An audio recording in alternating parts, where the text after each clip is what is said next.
Do you love the look of granny squares, but you don't love weaving in all of those color change ends? I'm a granny square lover, and I have made my fair share of granny square projects, and I've spent quite a bit of time weaving in all of those ends. But Red Heart may have come to the rescue with their brand new all-in-one granny square yarn, and there's been a lot of buzz about it, but I have purposefully been keeping myself away from all of the videos, all of the reviews, because I want to form my own unbiased opinion about it. So today I'm doing my favorite thing, and I'm going to be testing this yarn out for myself. I'm going to share some of my favorite patterns using this yarn, because guess what? You don't just have to make granny squares with it. And finally, I'm going to give you the pros and the cons after I test it. The Red Heart all-in-one granny square yarn is designed for crocheters to make a 5 color change granny square without having to change colors. On the Yarnspirations website, they claim that it reduces the amount of time weaving in ends by 67%. Holy smokes! It's a number 4 worsted weight 100% acrylic yarn. It's 8.8 ounces and 417 yards. And the ball band claims that you can make 14 granny squares with this yarn, and it comes in 18 different colorways. There are 3 different background colors for the granny square, and the background just means the final round, that 5th round, and you can either do it in soft white, black, or Aran. And the way they've named each colorway is that the first word in the colorway is the background color. So these are all 18 different colorways. Black neon lights, soft white rainbow sherbet, black moody cherry, black carnation code, soft white green scream, which is one of the colors that I got, soft white frigid, soft white amethyst, soft white shadow, soft white citrus twist, which is another color that I got, Aran warm wheat, Aran lily pad, Aran soft sky, black dove, black hyperviolet, black cyberleaf, Aran cream, soft white hot stuff, which is another color that I got, and soft white pink punch. The instructions for how to use this yarn are on the back of the label here, but they also have a video tutorial for how to do it, so that's what I'm gonna do.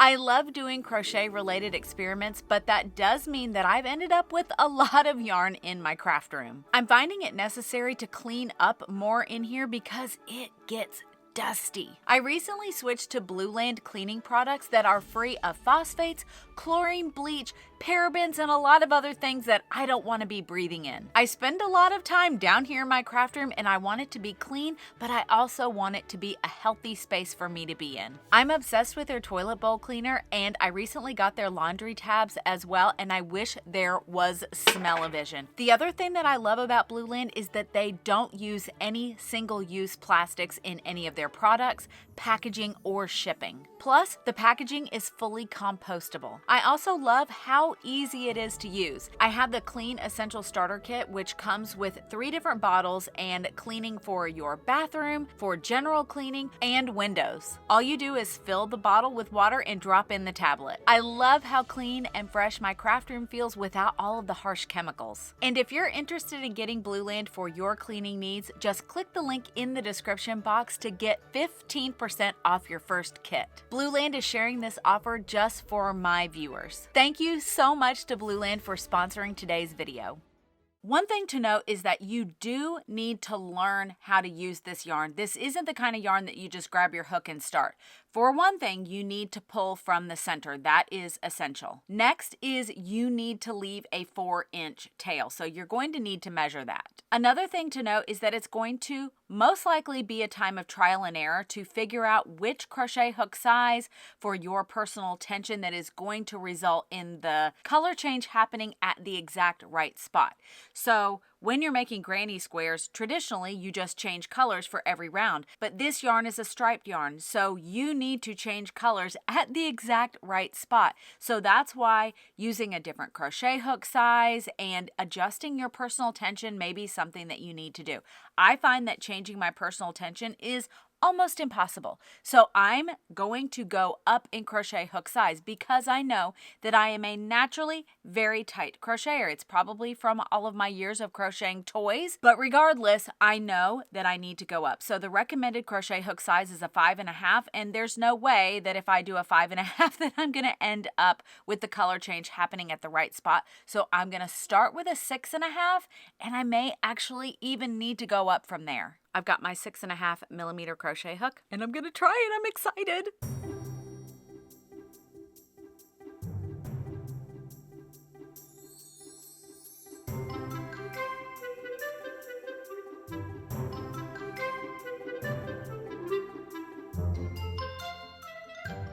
Okay, first thing to note is that the video said that there was a chart. I almost couldn't find the chart inside the label because it's so tiny. I can't see this chart. I would literally have to get a magnifying glass. Now, there is written instructions inside here, but I wish that they had made a chart that was fairly large because that would have been so much easier. Yeah.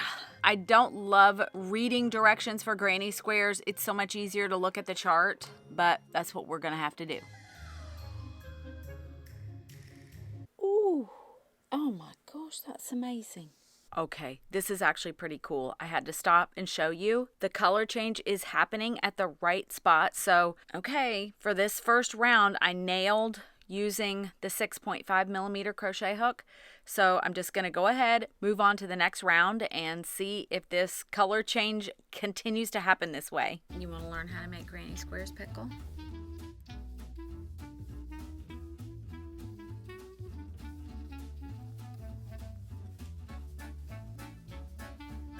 I had to do this round twice and I found that I need to have that tighter tension with this size crochet hook. For the first time, I just kind of was a little bit looser and I need to just keep that tighter tension for this. So this is kind of exciting.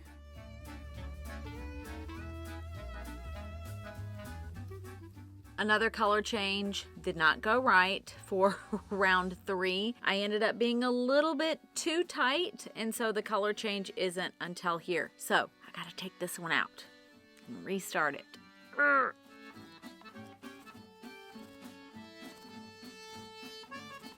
Second time doing this, the color change happened too soon.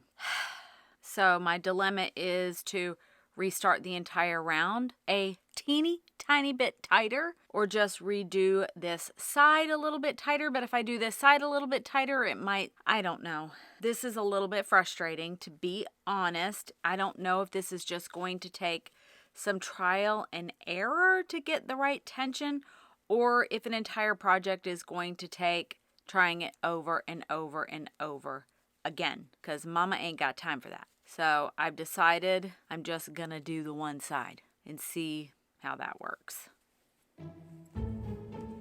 Thank goodness that worked.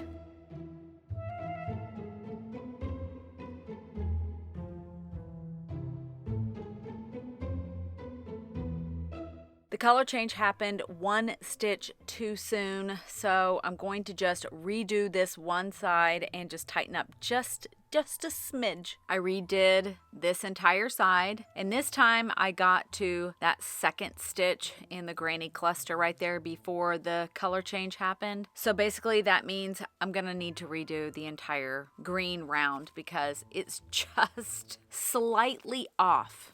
And I'm gonna be honest, that's a little irritating. That is a little bit irritating because I was sure that I had mastered my tension for this. So we're gonna just redo it. Here we go.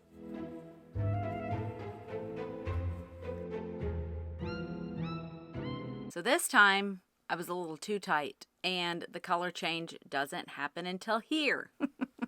Feeling a little frustrated right now. I am not going to lie. So okay, so I'm going to just redo part of this one side because it's really close. I'm going to see if by loosening up just a smidge, just a teeny tiny bit, if I can get this right. It didn't make any difference. I loosened up and I think I have more room now. I really, really don't want to have to redo this entire round. I'm going to have to do 2 sides. I don't think I can adjust my tension enough on one side, so I'm going to do 2 sides. Just loosen up just a little bit. Not going to lie, this is a little frustrating right now. So far, what I've learned for me is that I need to have a tighter tension, but not too tight. I feel like Goldilocks and the 3 bears, and I'm looking for that sweet spot. Not too tight, but not too loose. And it's taken me a couple of rounds each time to be able to get it. But I'm on my last round, and hopefully this time I've figured out my tension and that I only have to do this one once.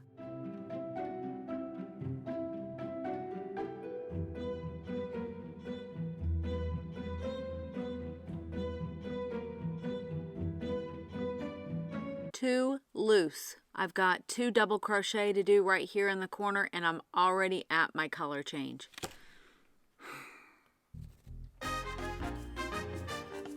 I'm not going to redo the entire round. I'm just going to tighten up for 2 sides.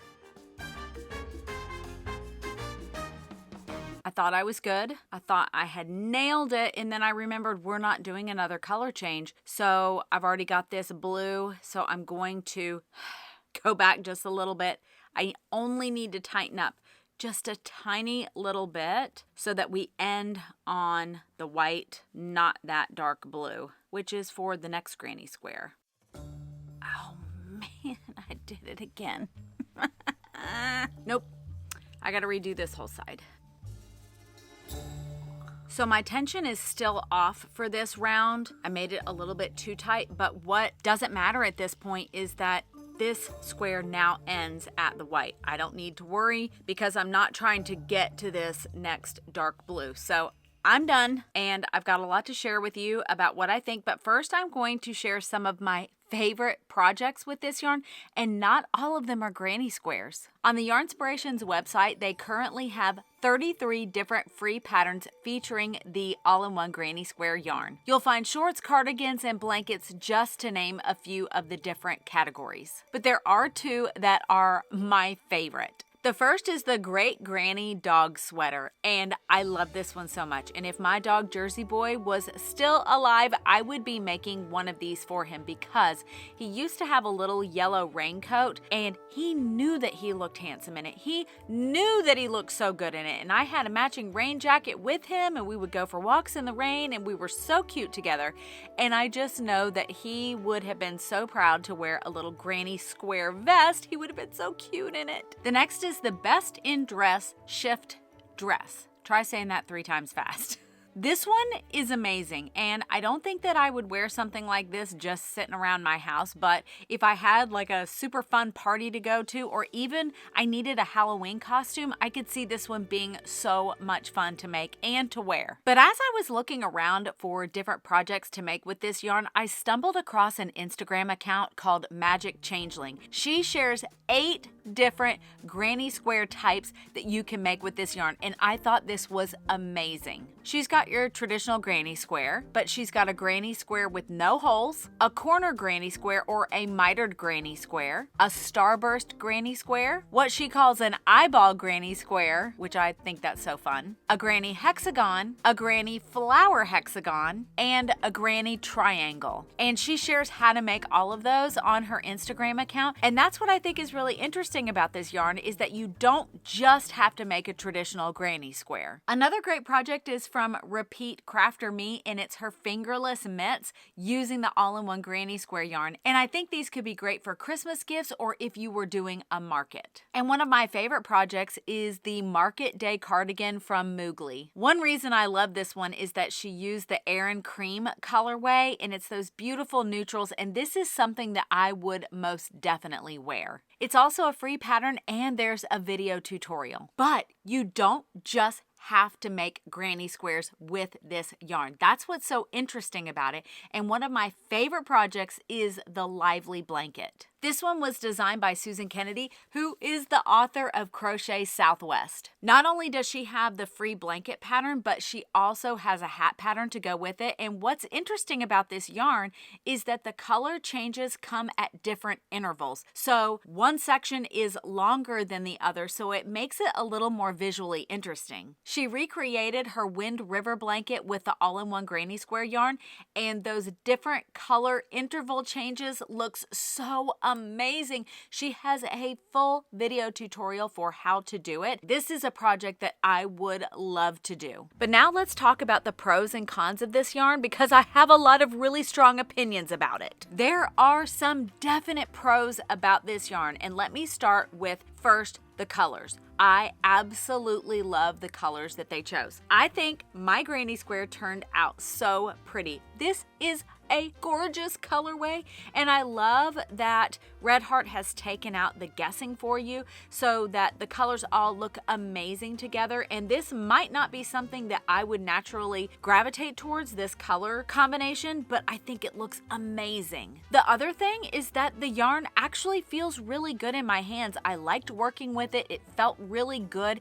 And it has amazing stitch definition. I love that in a yarn, and I think that that can be really tricky with 100% acrylic yarn. The other pro is that I only had 2 ends to weave in, which was really nice because typically with a granny square with this many color changes, you would have to do 2 for every round. So that would be 10 ends to weave in. The other pro is that they created 18 different colorways. I think that that is brilliant because you can choose the ones that you like, you can mix and match them, or you could just use all of one colorway. And one of the biggest pros is that you don't have to make granny squares with this yarn. There are so many other options to make, like that Wind River blanket. I think that one is so incredibly gorgeous. And because the color changes happen at different intervals, it makes for a more interesting pattern. So there are so many different options that you could use this yarn for besides just granny squares. Okay, now we need to talk about the cons. There are some cons, and you probably already know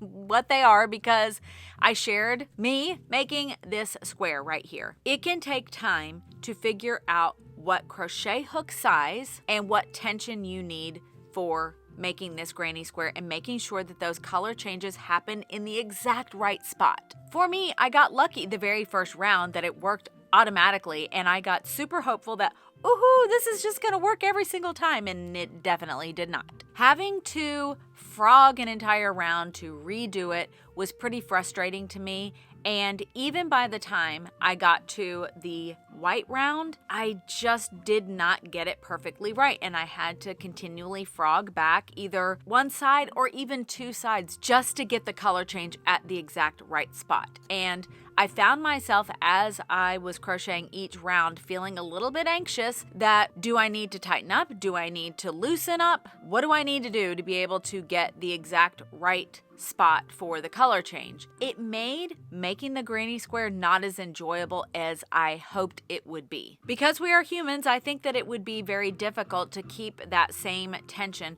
throughout the entire granny square, all 5 rounds, because we tighten up, we loosen up, our stitches aren't always even, and that is the negative about this yarn. But for me, I don't mind weaving in the ends that much. Even though it saves you 67% of weaving in ends, I actually don't think you save any time because I had to frog back. So for me, this really is not going to work. I hope you enjoyed today's video and making this little granny square, and I would love to know if you've ever tried the Red Heart all-in-one granny square yarn and what did you think of it? I hope you have a great rest of your week. Stay safe and happy stitching.